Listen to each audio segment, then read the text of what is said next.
Hello everyone, I felt it was rather a long time since I'd had a chat on our website, so here goes. First of all, thank you to all the midwives I met in Scotland, what must be a couple of weeks ago now. I had a great visit down in the southwest and to Glasgow, and it was absolutely lovely meeting everybody up there.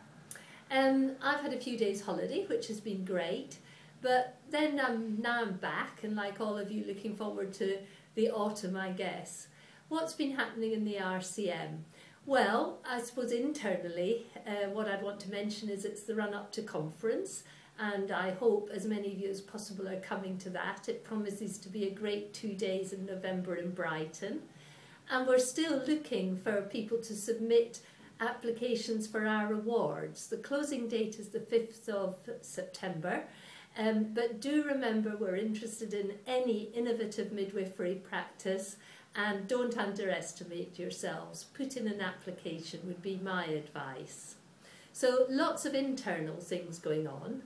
Externally, we're still lobbying very hard in relation to the bill and trying to secure amendments to the areas with which we're not happy. But on that front, and this relates to England of course, what I'd like to tell members is that we had a very good meeting with David Nicholson, Sir David Nicholson, who heads up the National Commissioning Board. And really he has very similar views to the RCM in relation to the commissioning of maternity services in England.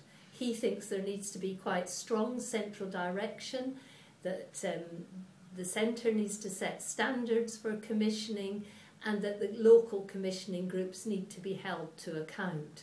So that was good news. He also has very similar thinking to us around maternity networks, I believe.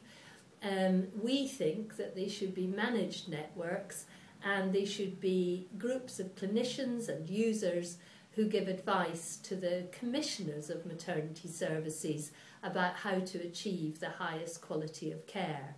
So I would say that our discussions around the bill and the changes in the NHS are indicating to us that things are moving in the right direction, so that's great.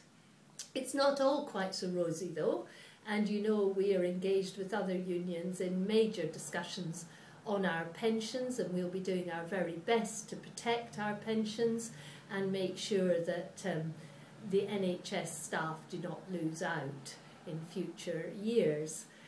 We're also very keen to keep up our campaign to protect maternity services and make sure there are enough midwives in the workforce to deliver the highest quality care.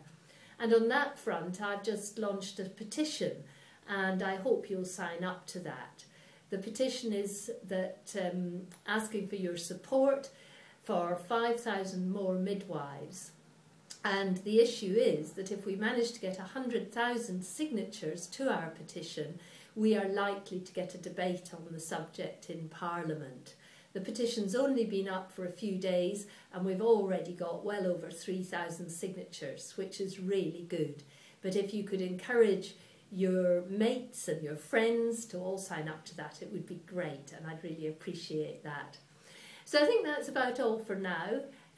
But once again, I'd like to just say thank you to all of our members for all the hard work you do, and I know that it's pretty tough out there, and I'd like to assure you of the RCM's support. Thanks.